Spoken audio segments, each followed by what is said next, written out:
I used to hate my dreams. Not because they were nightmares. They weren't. They were just boring, mundane. I'd dream about brushing my teeth, or sitting in traffic, or having the same conversation with my mom about when I was going to finally get my life together. Normal stuff.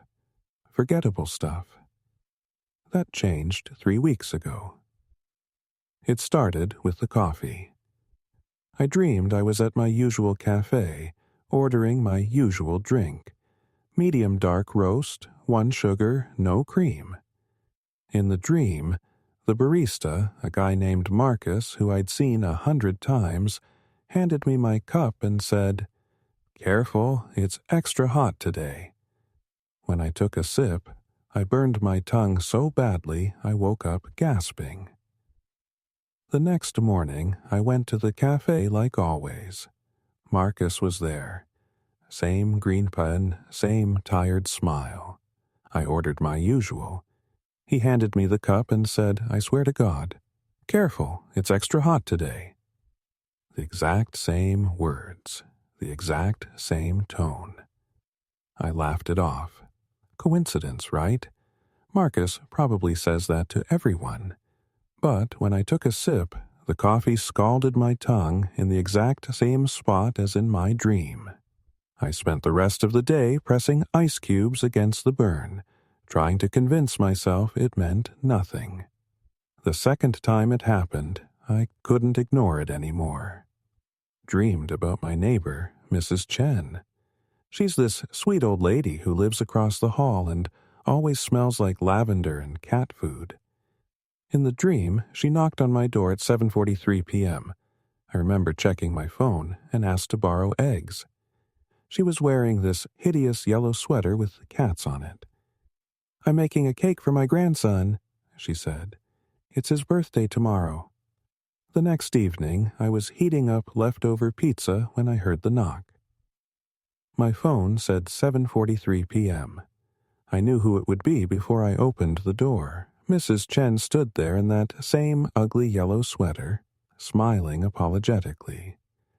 "I'm sorry to bother you, dear. Could I borrow maybe some eggs? I'm making a cake for my grandson. It's his birthday tomorrow." I gave her the eggs. What else could I do? But my hands were shaking so badly I almost dropped the carton. After that, I started writing down my dreams. Every morning, as soon as I woke up, I'd grab the notebook I kept on my nightstand and scribble down every detail I could remember. Most of them were still boring, dreams about work emails and grocery shopping. But every few days, one would come true. Always the vivid ones. Always exactly as I'd dreamed them. At first, I thought it was kind of cool, like having a superpower, you know? I dreamed I'd find a $20 bill in my winter coat pocket, and there it was. I dreamed my boss would cancel our Monday meeting, and she did. I dreamed I had run into my ex at the bookstore, and even though I hadn't seen Jenna in 2 years, there she was in the poetry section, looking exactly like she did in my dream. I started trying to use it to my advantage. I'd go to bed hoping to dream about lottery numbers or stock tips. But it doesn't work like that. I can't control what I dream about.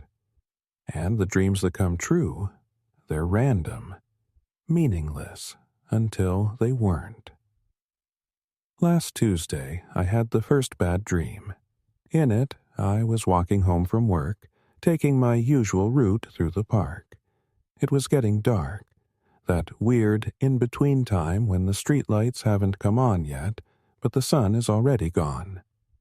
I heard footsteps behind me. When I turned around, there was a man following me. Tall, wearing a dark hoodie, face hidden in shadow. I walked faster. So did he. I started running, and I could hear him running too, getting closer, closer. I woke up in a cold sweat. That day, I took the long way home. Added an extra 20 minutes to my commute just to avoid the park. I felt stupid doing it, but I couldn't shake the image of that hooded figure from my mind. Nothing happened. I made it home safe. But the dreams kept getting worse. I dreamed about a car accident on the highway, a blue sedan spinning out of control, smashing into the barrier. 2 days later, I saw it on the news. Same car, same stretch of road. The driver didn't make it. I dreamed about a fire in the apartment building next to mine. I woke up at 3 a.m. to the sound of sirens, the smell of smoke drifting through my window. I dreamed about Mrs. Chen again. This time, she wasn't asking for eggs. She was lying at the bottom of the stairwell, her yellow sweater soaked in blood, those cats on her sweater staring up at me with their embroidered eyes. I banged on her door the next morning, practically crying with relief when she answered. "Are you all right, dear?" she asked, concerned. "You look terrible." I couldn't explain. How do you tell someone you dreamed about their death? I just mumbled something about checking on her and fled back to my apartment. But I knew it was only a matter of time. The dreams always come true. I stopped sleeping, or tried to. I'd stay up as late as I could, downing coffee and energy drinks, watching mindless TV shows to keep myself awake. But eventually, exhaustion would win. I'd pass out on the couch or at my desk, and the dreams would find me anyway. They're getting more personal now, more specific. 3 nights ago, I dreamed about my sister calling me, sobbing, saying there had been an accident. I woke up and immediately called her, begged her not to drive anywhere that day. She thought I was having some kind of breakdown. 2 nights ago, I dreamed someone broke into my apartment. I could see them so clearly, going through my things, standing over my bed, watching me sleep. I've installed new locks, a security system, cameras. I don't know if it will help. The dreams always come true. Last night was the worst one yet. I dreamed I was in my apartment, but it was different, darker. The walls were seat, overed in pages from my dream journal, hundreds of them overlapping like scales. And I wasn't alone. There was someone else there sitting in my chair, reading my notebook. When they turned around, I saw their face. It was me, but not quite. This other me smiled, and their teeth were too sharp, too many. "You figured it out," they said in my voice. "The dreams come true, all of them, even this one." "What are you?" I asked. "I'm what happens when you see too much," they said. "When you know what's coming, every prophet goes mad eventually. Every oracle tears out their own eyes. You've been watching the future, but the future has been watching you too." They stood up, still holding my notebook.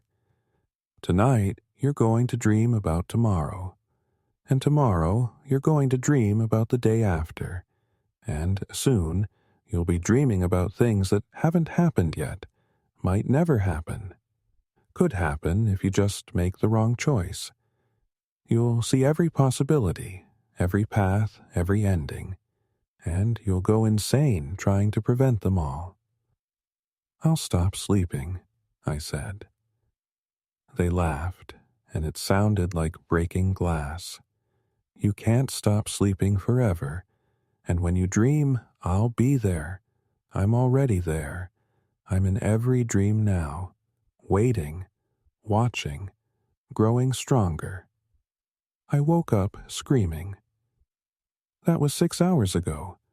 I've been sitting here since then, typing this out, trying to make sense of it, trying to figure out what to do. Because here's the thing. I know that dream is going to come true. They all do. which means that other me, that thing with my face and too many teeth, is real, or will be real, or is becoming real. I can feel myself slipping already. Every time I blink, I see fragments of dreams, futures that haven't happened yet. My sister's accident, the break-in, Mrs. Chen at the bottom of the stairs, 100 other horrors, all waiting to come true. I don't know how to stop it. I don't know if I can. All I know is that I'm tired. So tired. And eventually, I'll have to sleep. When I do, I'll dream. And whatever I dream will come true. God help me. I'm afraid to close my eyes, but I'm even more afraid of what I'll see when I do. The dreams always come true. All of them. Even the ones about the end.